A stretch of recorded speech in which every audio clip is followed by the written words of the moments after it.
Hey, story seekers, it's Nisha, and you are now listening to Nisha's Open Diary, where the stories are real and the tea is all about me.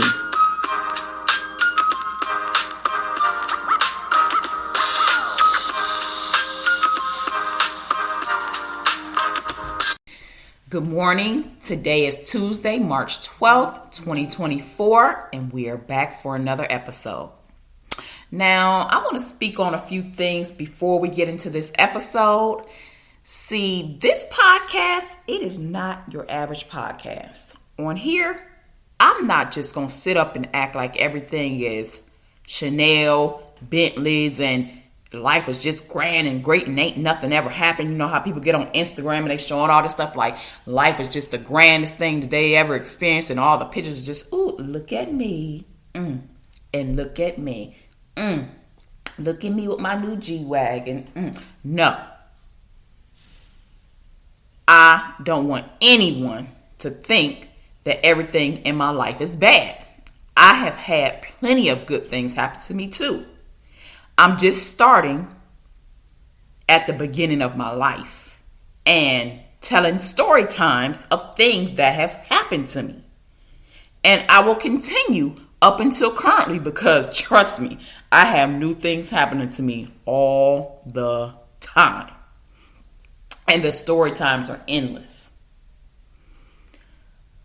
It's just that as a kid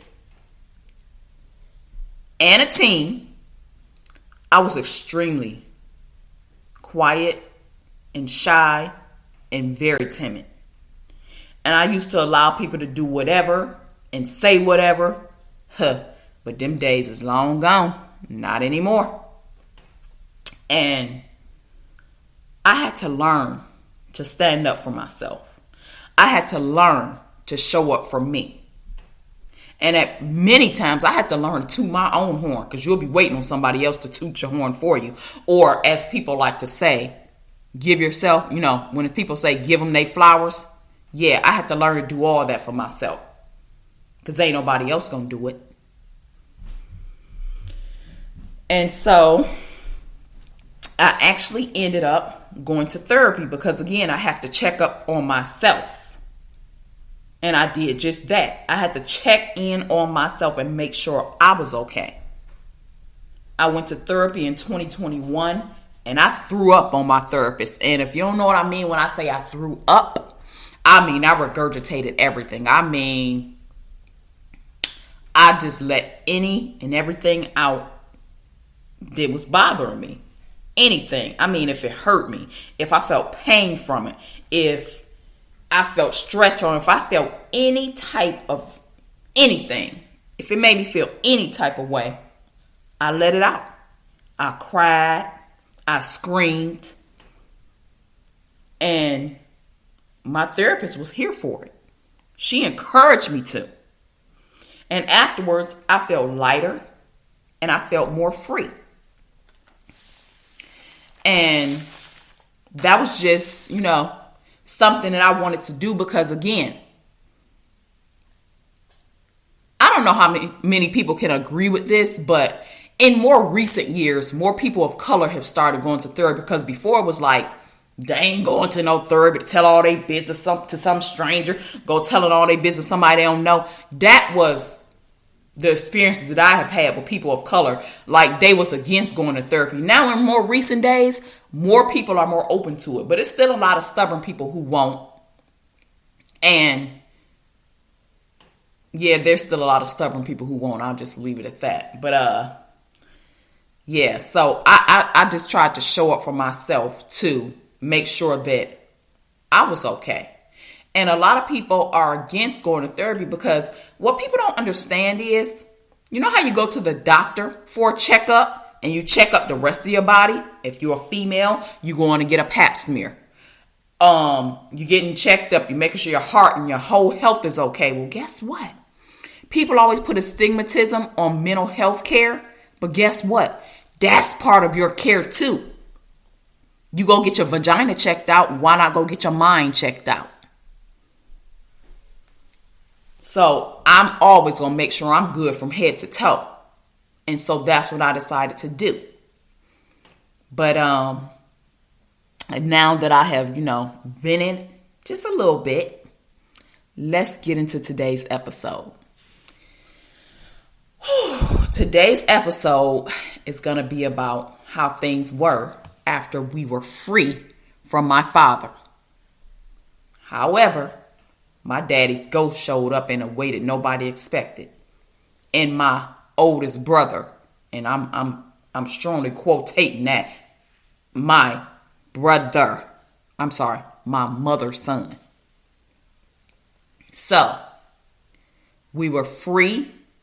We had settled back into the house, but my mother was trying to reclaim her freedom, her happiness, trying to find out what life is about after my father.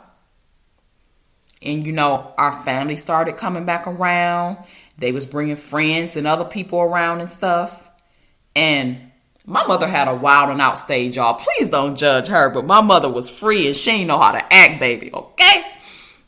She was free, she was wild and out, she was drinking, she was partying, she was trying to make up for lost time. And I can't blame her, but that's just what was going on at the time. And our house became the party house. Everybody was coming through, sliding through, coming to chill, coming to party, coming to kick it. The hangout spot, to the point to where I was getting sick of that shit. And I used to be mumbling under my breath, like, saying stuff like, go home. Like, don't y'all got a home to go to? Like, bye.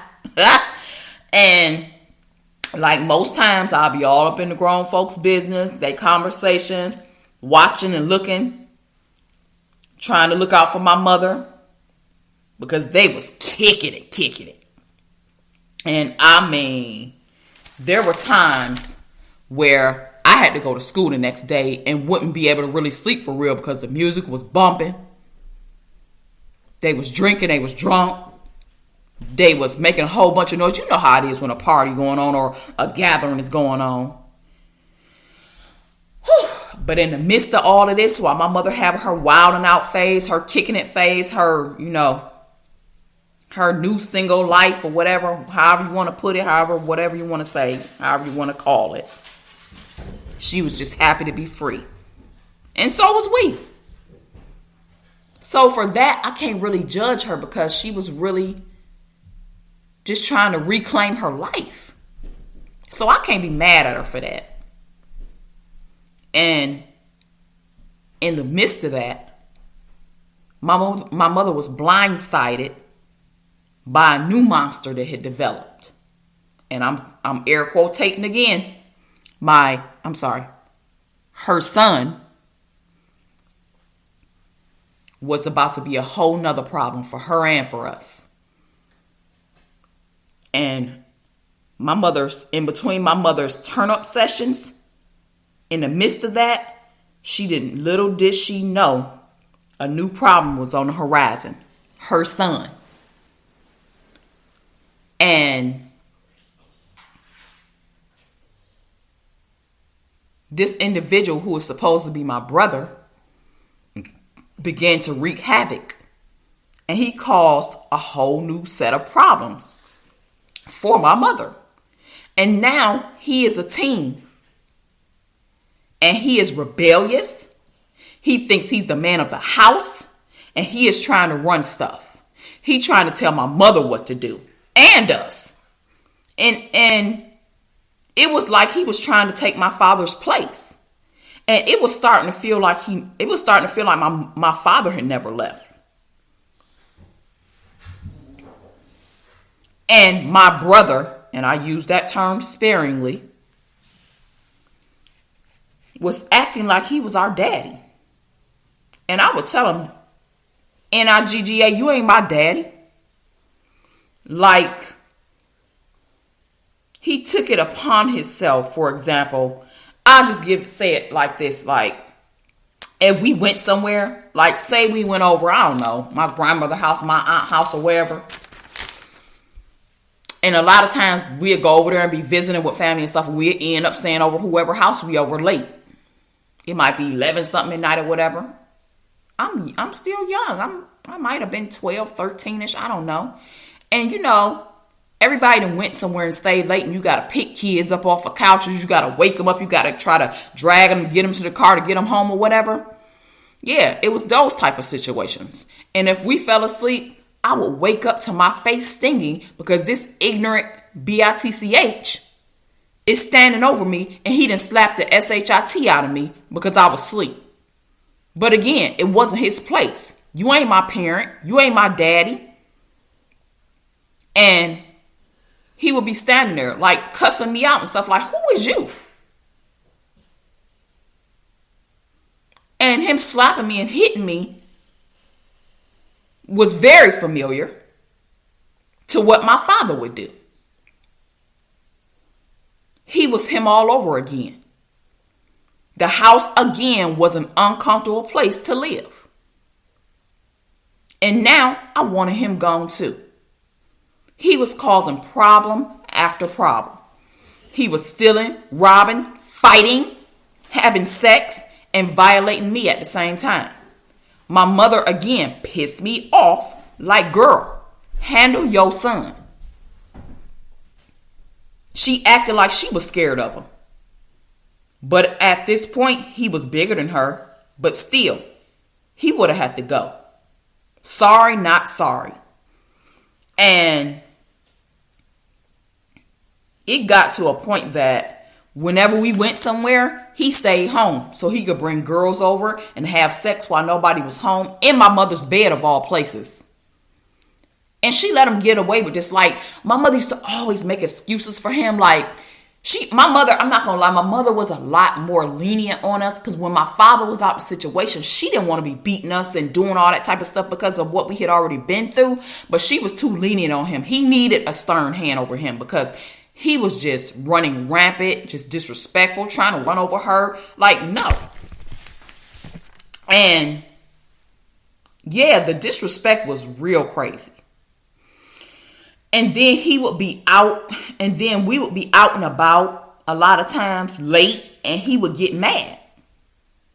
So he would take his anger out around the house, doing things like spitting all over the walls. And I'm not talking about just any kind of spit. I mean the kind of nasty loogies, that thick green phlegm that you be coughing up to come out your throat when you got a real bad cold. But he seemed to have that all the time. And just hocking it up, just spitting it all over the walls. Phlegm that looked like thick snot balls, just disgusting, upside the wall.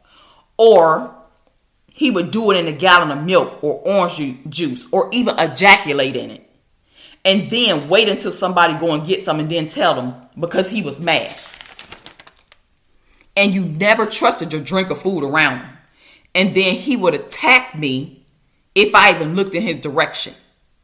He wasn't listening to my mother or any adult anymore, or family, friends, or whoever.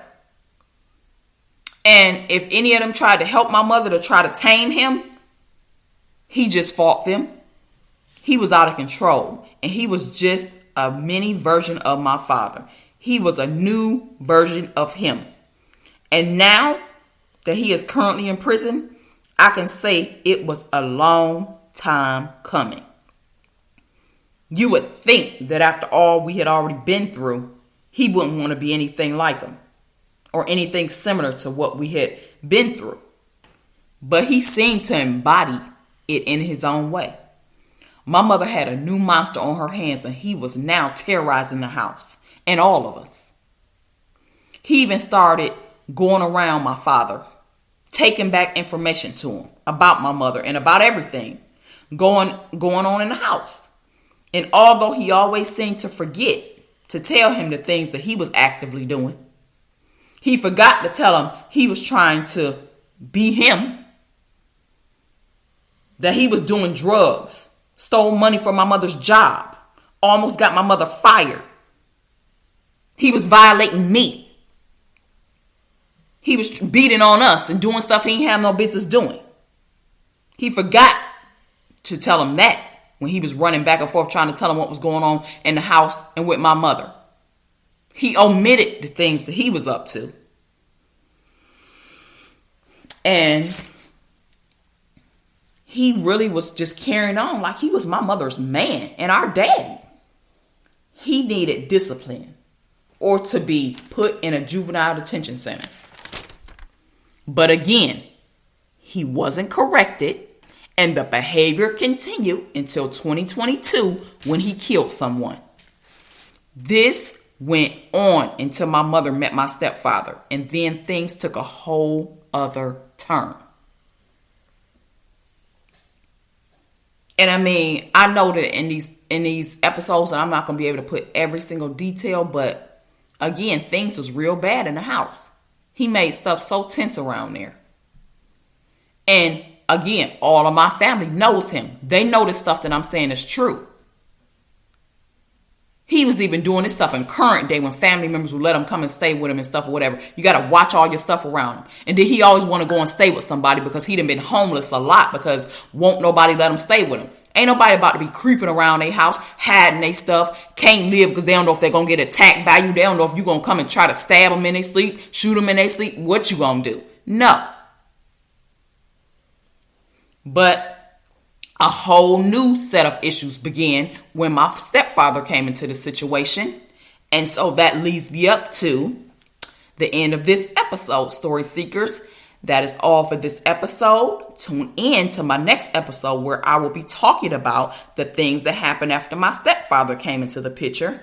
So make sure you follow me on all socials at Nisha's Open Diary and my website at nishasopendiary.podbean.com. And until next time, I will meet you where the pen meets the diary. All right, Story Seekers, that does it for this story time. I'm out of here. Until next time, make sure you tap in, follow me on Facebook and Instagram at Nisha's Open Diary, and I will meet you where the pen meets the diary.